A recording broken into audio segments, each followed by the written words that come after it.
Joining me now, Ron Christie, president of Christie Strategies, former special assistant to President George W. Bush. Miguel Perez, syndicated columnist, professor at Lehman College and CNN contributor. And Joe Conason, columnist, Salon.com. James Toronto, editor, OpinionJournal.com. Good to have you all with us. Let's begin. The order of the day seems some gloating on the part of Republicans and some denial on the part of Democrats. Anything surprising about those two reactions? No, not at all. I think it's hard to, the Republicans shouldn't gloat, though. It's hard to take this as a ringing endorsement of the Republican Party.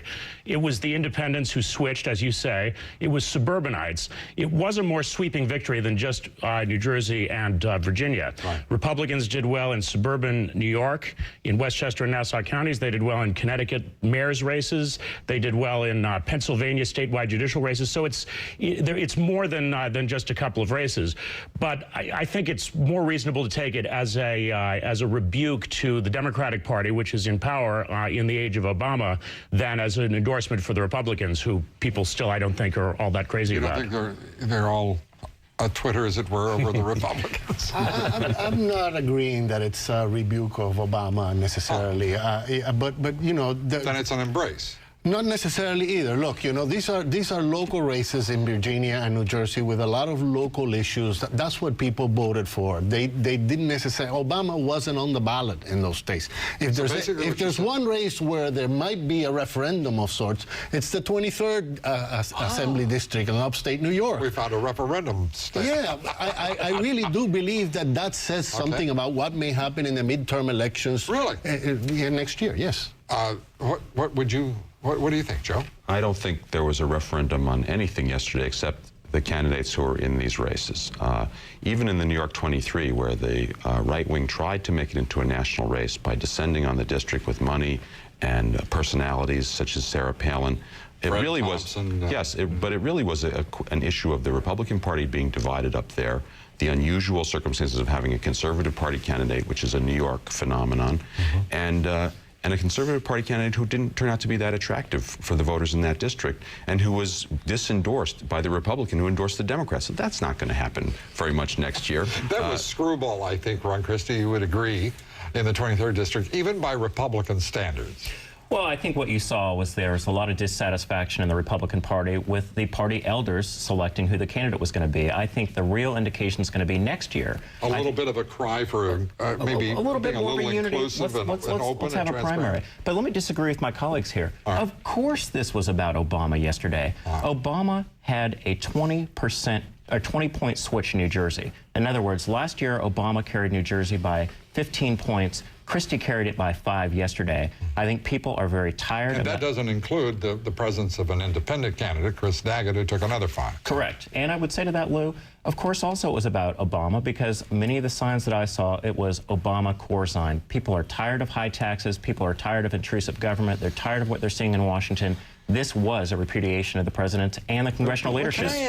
But what did the exit polls say about Obama? In both Virginia and New Jersey, the exit polls said very clearly Obama's approval ratings are still high, even though the Democrats lost in those states. It was not a switch in votes for Obama. It was a switch in votes for the Democratic candidate. President Obama's holding a 50% approval rating across the board. And the economy seems to be still the strongest issue people are worried about. So if Obama next year hasn't solved our economic problems, Obama is in trouble. So in that way, maybe it is reflective of what could happen. And the saying goes, the hell of it is we'll all be in trouble if the economy isn't. Absolutely. But also, one other point here. This is the first good election night the Republicans have had in 5 years, since 2004. That's a great point. Now, what that tells me is that the George W. Bush stigma is gone. People are no longer voting against George W. Bush. Yeah. That's become irrelevant because he's a private citizen in Dallas now.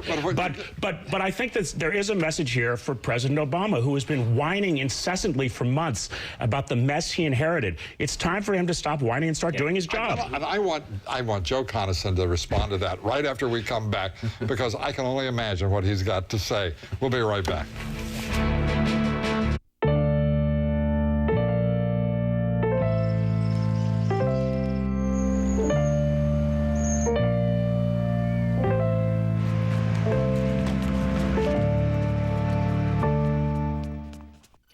November 15th. Go ahead. ahead, mark your calendars, because that's the first day you could switch your Medicare Part D plan. We're ready, and we can't wait to switch. What I wanted was simple, the most value for my dollar.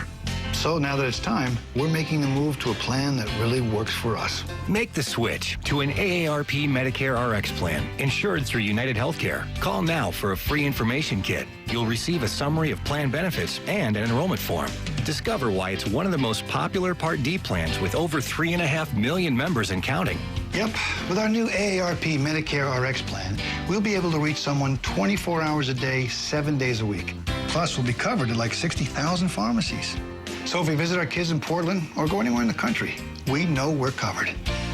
Most AARP Medicare RX plans include all the drugs covered by Medicare Part D. On top of that, these plans offer smart, convenient ways to help you save money every time you fill a prescription. Call now and learn more with this free information kit. AARP Medicare RX plans. Part D plans you can count on. Enrollment begins November 15th and ends December 31st. I called the moment I heard about it. I even got help picking out the perfect plan for me. So did my wife. It was easy, really easy. Now we'll be happy with our coverage. We'll know what our copays are. And you know what else? We won't have to deal with our old Part D plans again. November 15th is coming. I'm glad we're switching. Get ready to make the switch to an AARP Medicare RX plan. You don't have to be an AARP member to join. Get the plan that gives you customer service 24 hours a day, 7 days a week, nationwide coverage, predictable copays, and more. Call now for a free information kit. You'll receive a summary of plan benefits and an enrollment form. AARP Medicare RX plans insured through United Healthcare. Call today.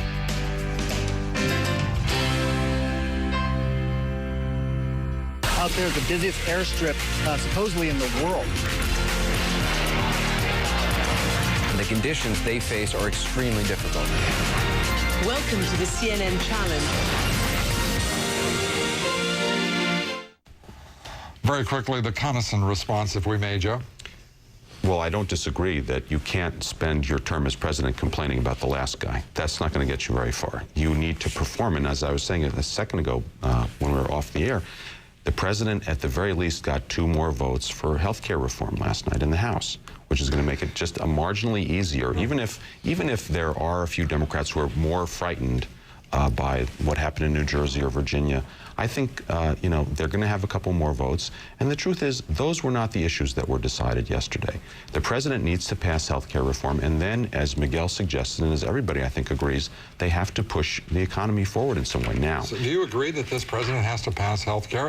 Nancy Pelosi insists on pushing a 2,032-page piece of legislation through to vote by 6 p.m. Saturday. It's crazy. I think what we've seen from the election yesterday is that people around this country are very, very concerned about the economy and jobs. What's Congress focused on?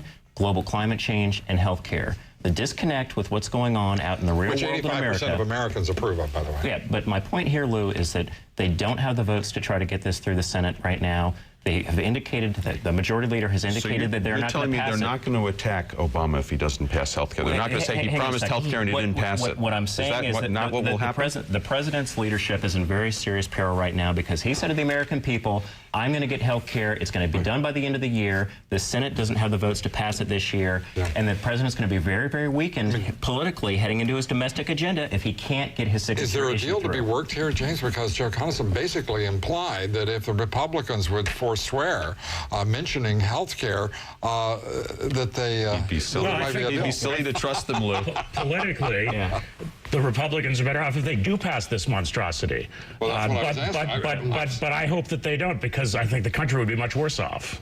Yeah, Miguel, we've got several things happening. Now, you've got Senator Reid saying that we're not likely to see, and a White House aide also confirming, not likely to see a bill this year in health care.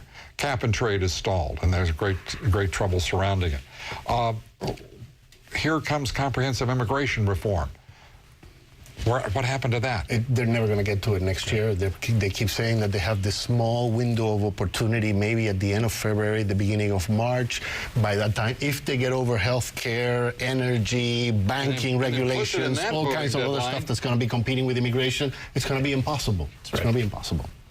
So we decided that yesterday's results don't influence the outcome of either the president's agenda this year or next, and will have little impact on the midterm elections. Is that where we're concluding, Joe? The only No, winner. not me. I think this could very well kill healthcare, which I think was in trouble already, and it also could very well presage what happens next year. It's too early to say. I agree with that entirely. Let me just say this. I agree with that entirely. I think the president's domestic agenda is in serious peril. You're going to have a lot of Democrats who don't want to walk the plank. They did it for global climate change. They're not going to vote for health care ramifications for next year. If healthcare dies, so does the Democratic Party. They have banked so much. Do you really on believe this. that? Well, because a lot of Democrats oppose. Why does Nancy Pelosi say she's willing to lose seats to pass this? Yeah, because she knows. Not she's worried about losing seats if she doesn't pass it. She's willing to lose seats to pass it. 2010 if they don't pass some kind of health care reform right now. And it would be a worse disaster if they do. We've got just a moment. Afghanistan, we're now weeks away again, according to the White House, from the president's decision on a strategy in Afghanistan. How difficult is this decision? What do you expect the president to do? I think as the commander-in-chief, he has to look to make sure that our American men and women over there can complete the job. I think we'll get more troops over there. Yes. Joe? He probably will send some more troops, perhaps not as many as General McChrystal He was waiting wanted. for a runoff election. He should be deciding already. There is no runoff election anymore, so where's the decision? I agree with all three of my co-panelists. So you believe then that there'll be more troops? No, I think he's looking for a way to get out. And, Oh, you do? and he still may surprise us with some new that's what I strategy, agree with new plan, new strategy. I don't agree with my commanders on the field because we have a new way of getting out of this whole thing. Because they're related to previous